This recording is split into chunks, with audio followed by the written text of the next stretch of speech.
Okay, guys, welcome back. I apologize to the teachers first and foremost because I took a long time uploading this video because I'm trying to play catch up from getting back from being out. Um, but I appreciate y'all always kind of making the videos happening and texting me and trying to figure out how the best way we can help our students. Today's spike intervention is going to be pretty simple.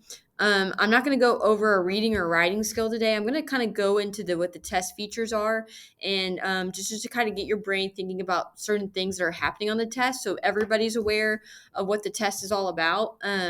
So today there's going to be different parts where we just go into some of the things, the tools that you can use, and then maybe some things to expect on the Reading Language Arts STAAR Day. Okay, so the first section that we're going to do is sections. So I think sometimes with text or tests, excuse me, we go through them and we are so used to taking tests that sometimes we don't slow down and read the instructions or maybe read the different features, and that can trip us up. And I think if you get your brain thinking about what the test is actually getting you to do, you'll be a little bit more successful.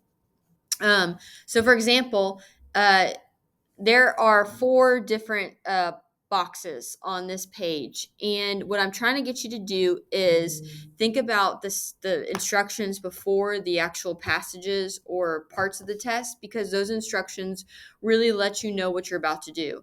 And usually the test follows a certain order, but you never know what STAR people are going to do. Like one day they could just completely change it up and do something different, but it's followed a certain pattern throughout time.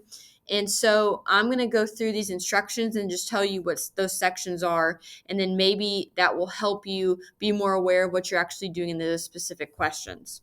Okay, so the first one that we got is, let me get my blue out. So we got one is, okay, I'm going to read this to you and then I'm going to tell you what type of section this is. It says, read the selection and choose the best answer to each question. So obviously this is going to be just a single passage where you read. So read single passage. If you see those instructions, I would, as you're reading, find a way to annotate, take notes as you read so you retain it. When you're either stressed out or you're tired or you're bored, your brain's not going to comprehend as much. And so it's really crucial that you get your brain rest, and you also get your brain thinking about like what you're actually doing. And when you read, you have to make sure that you are trying to take notes, because that way you will remember things more when you're actually answering the questions. Okay, let's read this next section. I'll switch to my least favorite color, orange. It says, read the next two selections, then choose the best answer to each question. This is going to be read, but this is going to be a paired passage. Paired passages are tough, and paired passages are where we as a campus have struggled the most. I would read a passage, go answer those questions for that specific passage, and then read the next passage, answer the specific questions, take a break, and then do your paired passage questions. It's a lot of thinking, it's a lot of remembering, it's a lot of connecting of ideas. So whatever way works for you, but I wouldn't just skim through the text and just answer a bunch of questions, because that's where we miss the most, and that's where we can improve our scores the most, is by really taking our time on our paired passages and really making sure that we are giving ourselves breaks and giving ourselves time to really retain what we're reading. Okay, let's move on to the next section. I'm going to go to red. It says, Milagros wrote this paper about a famous Texan. Read Milagros' paper and look for revisions she needs to make. Then answer the questions that follow. So this is and I'm going to underline the keywords, but this is obviously a revision passage. Okay, so revision, as Miss McKee in one of her videos last week talked about, the fact that revision is you're making the text awesome. So I know you think in your head, I shouldn't have to read because either the sentences are numbered. I could just go back to that specific section and just look at that sentence and fix it that way.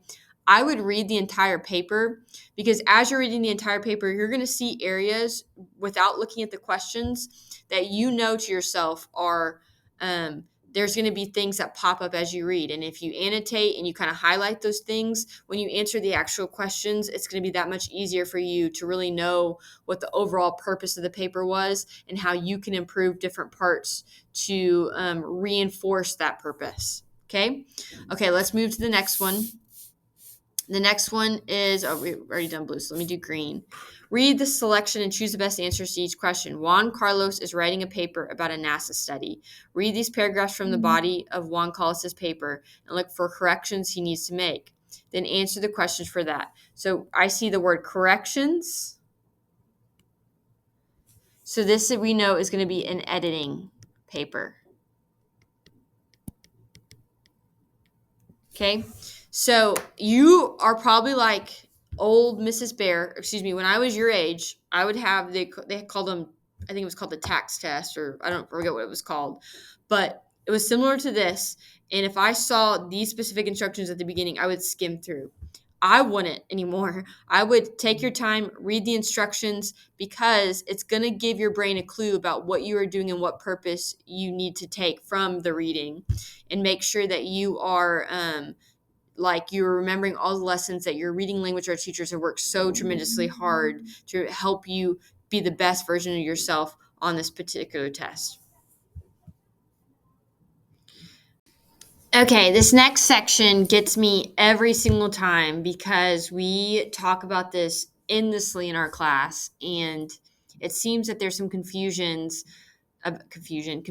about what type of question is what, and then what you should do in that question. So instructions are crucial on these tests, because if you don't read the instructions and you don't know what you're looking for, then you could write the wrong response and get major points off. And these are usually the ones that are worth the most points.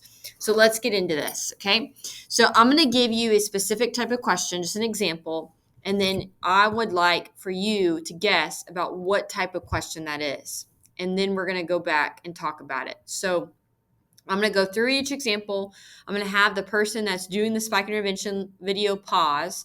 And then what we're going to do from there is we're going to come back on, and then I'm going to say, this is this type of response. You should be doing this when you get to see the specific response, so forth and so on. So let's get started.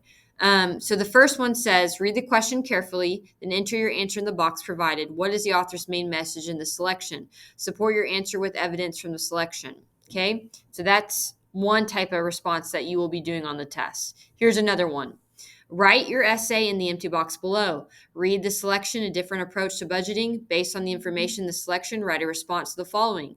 Should students be involved in deciding how money is spent in their schools or communities through participatory budgeting? Why or why not? Write a well-organized argumentative essay that uses specific evidence from the selection to support your answer.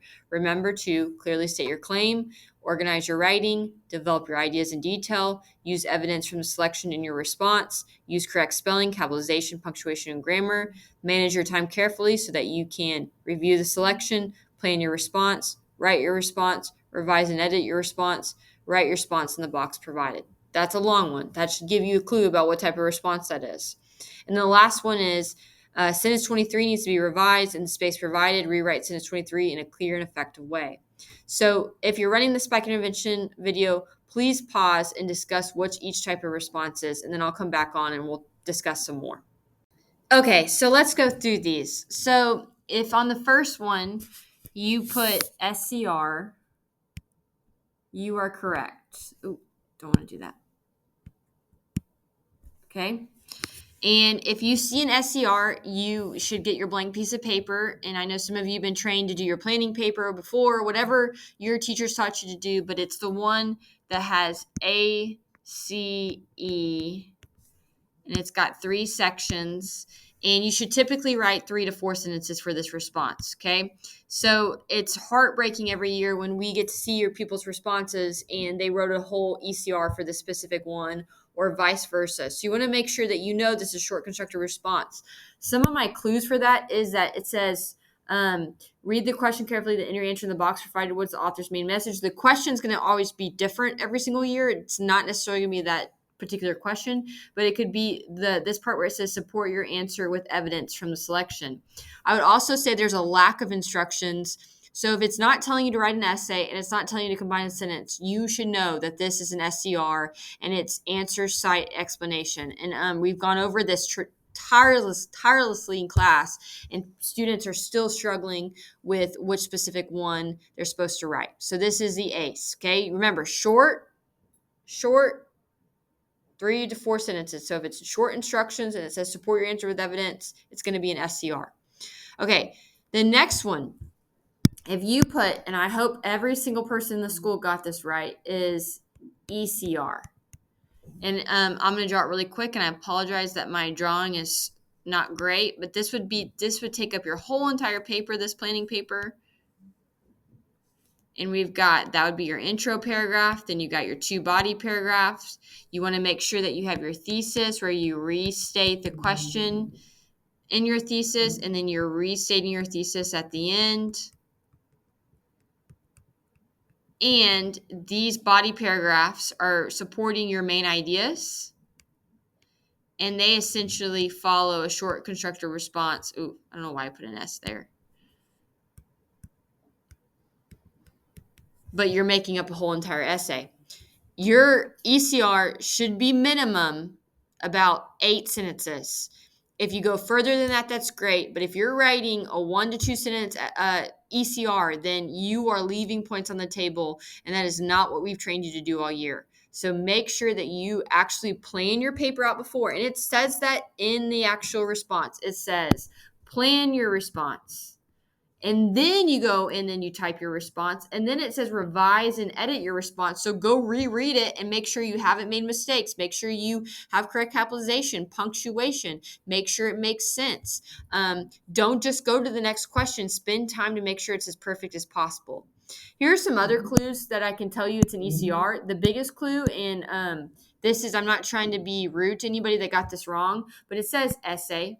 And it says write your essay in the empty box below. And then it's going to tell you specific things that it wants in the essay. Now, this specific one was an argumentative essay. For 6th, 7th, and 8th, it could be an argumentative or it can be an informational. But it says a well-organized argumentative essay. It says clearly state your claim.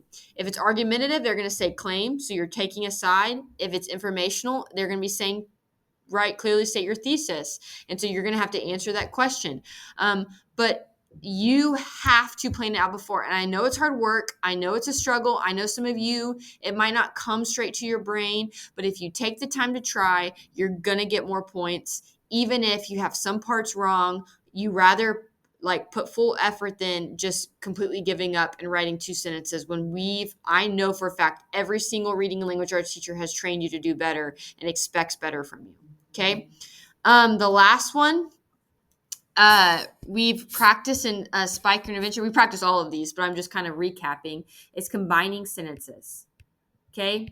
Or in this case, they're having you revise it. So you're going to write a sentence and improve something on it to make it the best sentence possible. This is where you will go back and you will look at the sentence and you will make sure that you are either trying to fix an error in that sentence, or let's say the order of the sentence doesn't make sense and you could use maybe an awubis or a semicolon to make that better.